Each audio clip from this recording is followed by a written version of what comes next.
Anne-Marion Bouchacourt est responsable pays Chine d'un grand groupe bancaire européen. Son expérience professionnelle avec la Chine a débuté en 2008. Elle s'y rendait plusieurs fois par an. Mais c'est en 2012 qu'elle s'y est installée.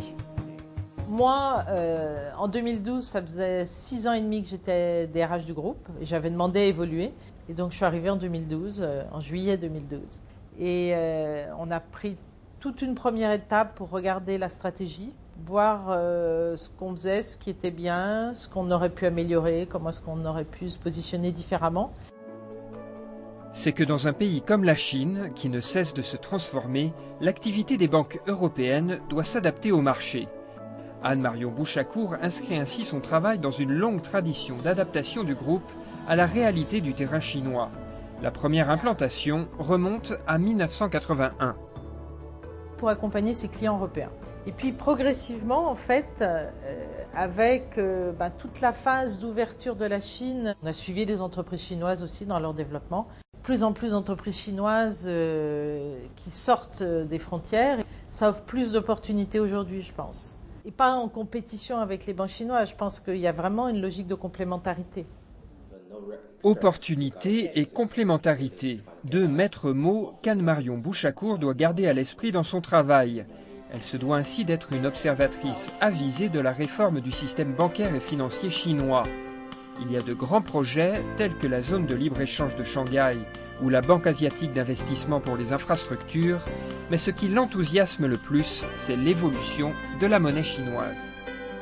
L'énorme sujet, c'est la libéralisation du renminbi, avec le fait que ça devienne une monnaie qui est une monnaie de réserve comme le dollar ou l'euro, et qui pourra être transférée sans contrainte en dehors de Chine ou vers la Chine. Pour moi, ça c'est vraiment ce qui va être un pas majeur dans la transformation de l'économie chinoise.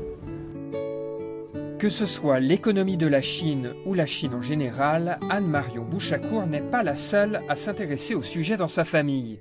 Cet intérêt se transmet pour ainsi dire de génération en génération. Si je remonte dans mes souvenirs, alors déjà chez moi, chez mes parents, il y avait des objets chinois. Ma mère aimait beaucoup et nous parlait tout le temps de la Chine.